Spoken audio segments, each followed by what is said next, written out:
আজকে ফিলিস্তিনে মুসলমানদেরকে অন্যায়ভাবে হত্যা করা হচ্ছে। পেয়ারে হাজিরিন, ভাই দুস্থ বুজুর্গ, তারা তো আমাদের ভাই, তারা তো আমাদের বোন। আবারও সেই জালেমের গোষ্ঠীরা মুসলমানদের উপর নির্যাতন করা শুরু করছে। ছোট্ট ছোট্ট কচি কচি শিশুদেরকে তারা হত্যা করছে।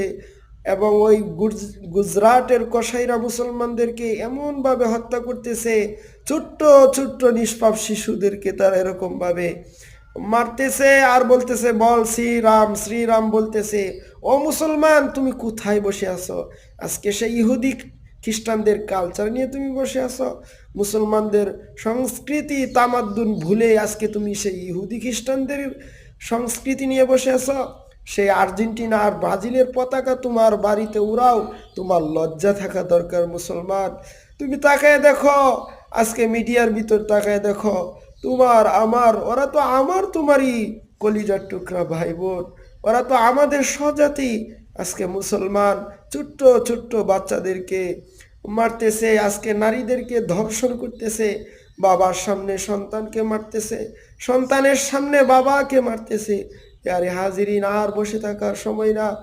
আমরা আল্লাহ সুবহানাহু ওয়া তাআলার কাছে দোয়া করব, বিশেষ করে ইফতারের আগ মুহূর্তে তারাবির পরে তাহাজ্জুদের সময় আল্লাহ তাআলা যেন ওই জালেমের গোষ্ঠীদেরকে হেদায়েত দান করে, না হলে আল্লাহ যেন এদেরকে ধ্বংস করে দেয়, ধ্বংস করে দেয়, ধ্বংস করে দেয়।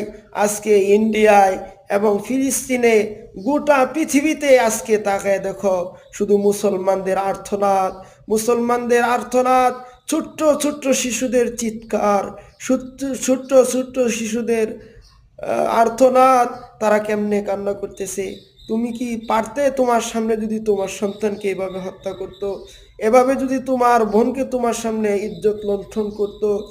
এজন্য আসুন, যদি আমাদের মুরব্বীদের পক্ষ থেকে ডাক আসে, আমরা মাঠে নেমে পড়ব, আমরা মাঠে ঝাঁপিয়ে পড়ব। এবং বিশেষ করে রাসূলুল্লাহ সাল্লাল্লাহু আলাইহি ওয়াসাল্লাম বলেছেন, আদ-দুআউ সিলাহুল মুমিন, মুমিনের সবচেয়ে বড় হাতিয়ার হলো দোয়া, সবচেয়ে বড় হাতিয়ার হলো দোয়া। আমরা চোখের পানি ফেলে ফেলে ওই সমস্ত মজলুম মুসলমানদের জন্য দোয়া করব। আল্লাহ তাআলা যেন ওই সমস্ত মজলুম মুসলমানদেরকে হেফাজত করেন।